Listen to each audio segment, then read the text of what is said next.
Hi, challenge writers. This week you are writing an opinion piece about whether or not you would like to live on a farm. I'm going to take you through the whole writing process, and you can pause the video at any time that's needed.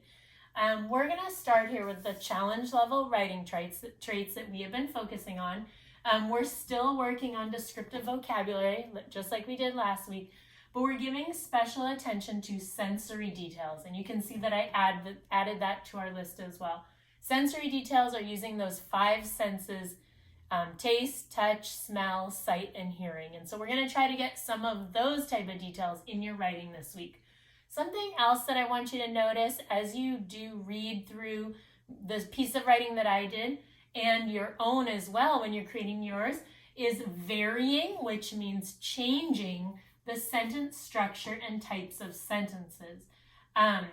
And so in this, varying your sentence structure means not always starting with "there are many reasons," "there are cows on the farm," "there are plants in the garden," but really switching up the words so you're always starting your sentences with a new phrase or an order or a different combination of words. And we'll kind of look at that as well. We are also thinking about an audience hook, and I've used a new audience hook this time. I used dialogue. I think the last times we did more of a descriptive kind of power of 3 audience hook. We're now switching to dialogue, which is when somebody says something out loud and is talking, and you use quotation marks as if they were really saying it out loud, and that would be using our sense of hearing, and that will come out in our piece.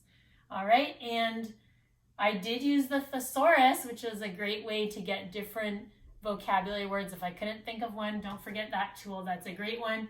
I used Brainstorm, Graphic Organizer, and I want you to do that as well in your writing. All right, we're going to start up here. This is the Brainstorm that I used. And when I listened to the book Giggle, Giggle, Quack, and when I read the book Living on a Farm and watched the video, instead of trying to find facts about the farm, I was now thinking of reasons that I would want to go to a farm. And so I was noticing there were a lot of animals on the farm, and baby animals too. I could grow a garden with vegetables and fruits and berries and be very healthy. I could also have a fruit tree orchard. There's kind of chores that I might want to do on the farm, like collecting eggs or milking the cow. So I thought that would be kind of cool. I might want to jump in the haystack. There's flowers at the farm, lots of animal sounds you might want to include in your writing, and lots of open fields to play in, quiet rides to go for a bike ride, and it's very peaceful and quiet. So this is my brainstorm. Again, it's not facts this time. It's activities I would want to do on the farm or reasons I might want to go to the farm. And then, like I always try to do, I just looked around my house for some other farm books. So I said, look for more resources on this topic.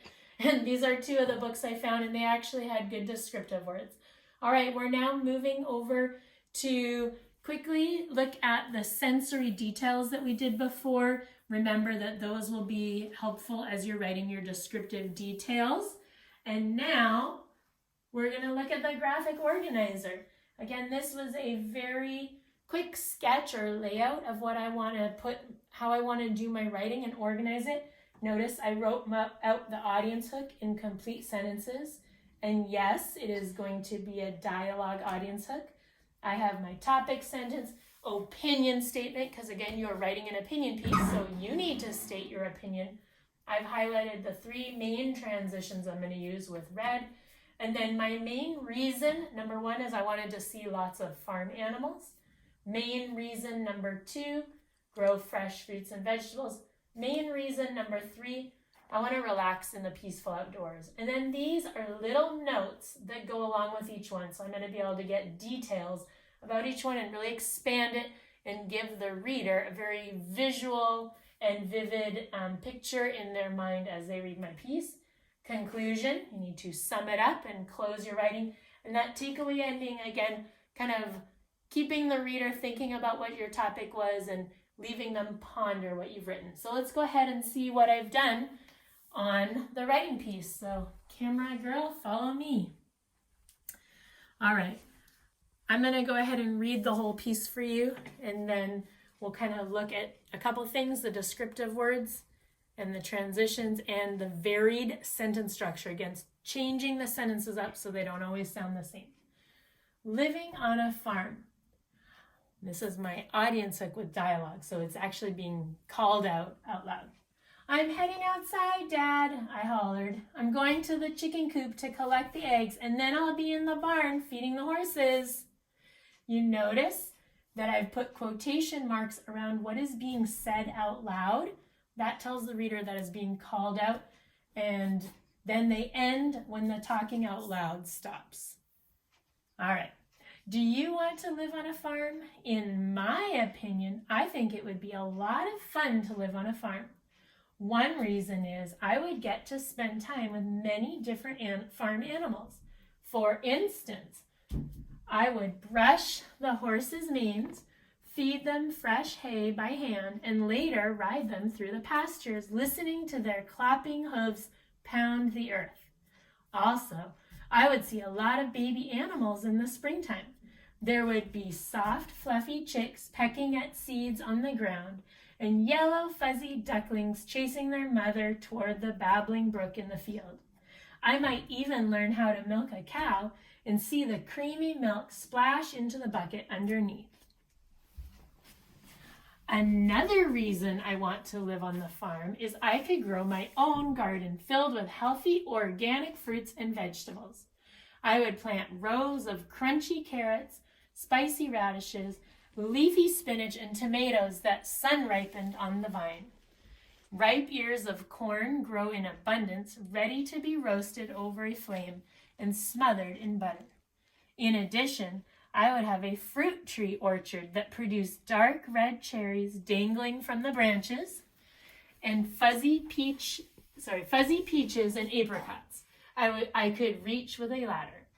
Sweet strawberries and tangy raspberries would be hidden amongst the bush's leaves. Last but not least, living on a farm means enjoying the relaxing, peaceful outdoors. I could do cartwheels in the cool grass, feeling the earth on my bare feet, or swing gently in a hammock while sipping freshly squeezed lemonade. Riding my bike down the quiet dirt road, listening to crickets chirp in the fields on an afternoon stroll, or tumbling down a haystack near the barn would be so much fun. Now you know why I think it would be great to live on a farm. Would you want to hold a fluffy chick in your hands? That's that takeaway ending. So now we're going to go over here and look at two things. Let's start with the descriptive words. We like to see what great vocabulary we're using. And again, these are words that I want you to get into your vocabulary. You don't have to copy all of them, for sure don't, but start using them as you speak and as you write. All right. Hollered instead of just said. Hollered's like calling out, which is a good one. Collect instead of get. Remember, always trying to get a better, more descriptive word. Let's see. The horse's mane, that's just a specific. Fresh, that's a good adjective. Pasture is a good word for field. Clapping, to hear the sound. Pound, instead of just hit the earth, pound the earth. Soft is another adjective. Fluffy. Pecking, a good action verb. Fuzzy. Chasing. Babbling, it's like the brook is almost talking. And brook, if you don't know what that means, that's like a little stream. So the babbling brook is kind of bubbling and talking and moving along kind of quickly. Creamy is a good adjective to describe the milk. Splash, a good verb to the bucket. All right, let's look over here. Healthy and organic, those are good descriptive adjectives. Crunchy, describing the carrots. Spicy, those radishes. Leafy for the spinach. Sun-ripened. And vine is a good word. I could have just said on the plant, but I like vine because it gives the image that the tomatoes are growing on long vines, which are like long stems. Ripe. Abundance, that means there's a lot of it. Roasted instead of cooked. Smothered, like covered in butter. Produced instead of make is a good word. Dark is a good adjective. Dangling, that means they're hanging. Over here, fuzzy. The outside of a peach is often fuzzy. Sweet is an adjective. Tangy, it's a little bit tart.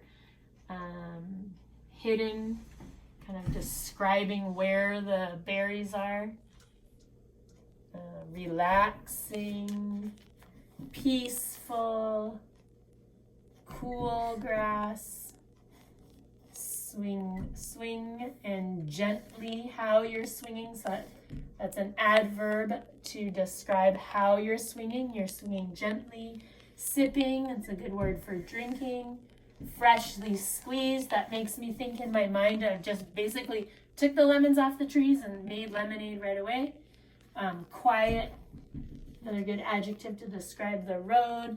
Chirping, the noise that those crickets make. Come over here, we're almost done. Stroll, it's a better word for walk. Stroll kind of tells it's a nice leisurely walk. Tumbling, like falling down the haystack. And of course, the fluffy chick. So all of those words that I underlined, they're great descriptive words that add to the images that the reader is creating in the mind. And then the other thing that we're going to look at is the transitions that I used. Remember, we're writing an opinion piece. So in my opinion, that definitely goes. One reason is, for instance. Notice that a lot of these sentences start with transitions. Let's see, another reason is, or another reason I want to. In addition, another good transition. Last but not least. And over here, now you know why it's a good concluding starter. Okay, and then the final thing that I said that we were going to think about is the varying or different sentences. So varied sentence structure. So let's quickly look over here. If I read the first few words of each sentence, you'll notice that they don't repeat. I'm trying to start the sentences different ways every time. So I'm going to read the first 4 or something words of a bunch of sentences, and we're going to see if it repeats and sounds the same or if it's quite different. All right, I'm heading outside. I'm going to the chicken coop. Do you want to? In my opinion, I think one reason is, for instance, I would. Another reason I want to, I would. See, I repeat I would. So I can hear I kind of said I would a couple of times. Ripe ears of corn. In addition, I would. See, I'm not doing the best at varying my sentences, but I'm trying. Let's see, over here we said, also I would, there would be. See, I'm using the word would a lot. So I do want to continue to work on something like that. I want to change up the way I put the sentences. I might even learn how to sweet strawberries and tangy raspberries. Last but not least, living on a farm. I could do cartwheels, riding my bike down the quiet road.